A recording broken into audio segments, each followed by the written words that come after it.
Halo, selamat datang di video pembelajaran sesi 2 dari MOOCs Bauran Pemasaran Produk bersama saya Agung Nugroho dari Fakultas Ekonomi dan Bisnis Universitas Indonesia. Di sesi kali ini kita akan membahas mengenai klasifikasi produk. Yuk, kita mulai bersama. Apa sih sebenarnya tujuan dari klasifikasi produk? Klasifikasi produk sangat penting menurut Solomon karena membantu perusahaan memahami bagaimana konsumen berinteraksi dengan berbagai jenis produk dan bagaimana mereka membuat keputusan pembelian.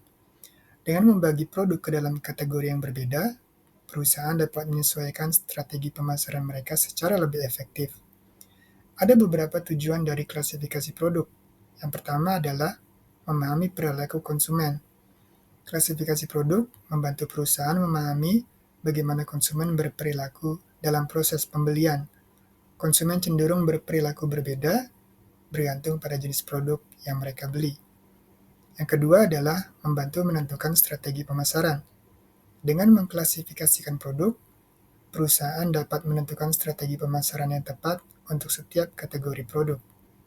Yang ketiga adalah membantu menentukan tipe promosi. Pemasaran produk sangat dipengaruhi oleh klasifikasi produk tersebut.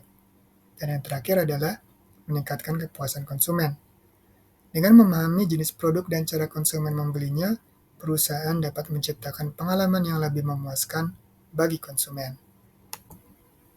Secara garis besar, klasifikasi produk dapat dibedakan menjadi produk konsumsi atau consumer products dan produk industri atau industrial products. Kita akan lihat bareng-bareng masing-masing dari produk konsumsi dan produk industri. Produk konsumsi dapat dibedakan menjadi 4, yaitu convenient goods atau barang kebutuhan sehari-hari, shopping goods atau barang belanja, specialty goods atau barang khusus, dan unsought goods atau barang yang tidak dicari. Kita bahas yang pertama adalah convenient goods. Ini adalah jenis produk yang sering dibeli secara rutin, memerlukan sedikit usaha dalam pembelian. Contohnya adalah makanan ringan, sabun, atau minuman.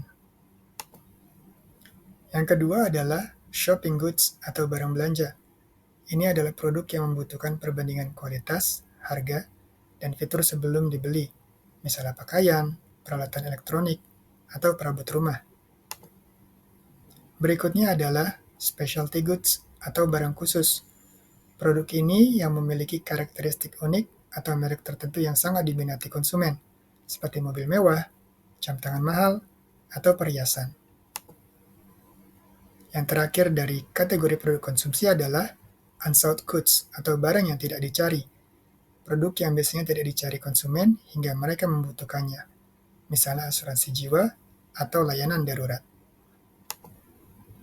Sekarang kita akan bahas kategori produk industri yang dibedakan menjadi bahan baku dan suku cadang, barang modal, dan supply and services atau perlengkapan dan layanan.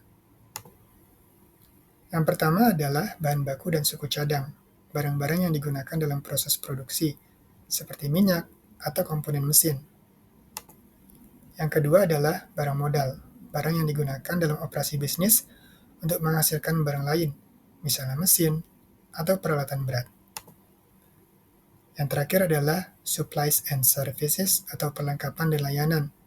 Ini adalah jenis barang yang tidak langsung masuk ke dalam proses produksi, tetapi diperlukan untuk operasional, seperti alat tulis atau jasa perawatan. Demikian video sesi 2 pembelajaran dari MOOCs Bauran Pemasaran Produk. Sampai jumpa di video pembelajaran berikutnya.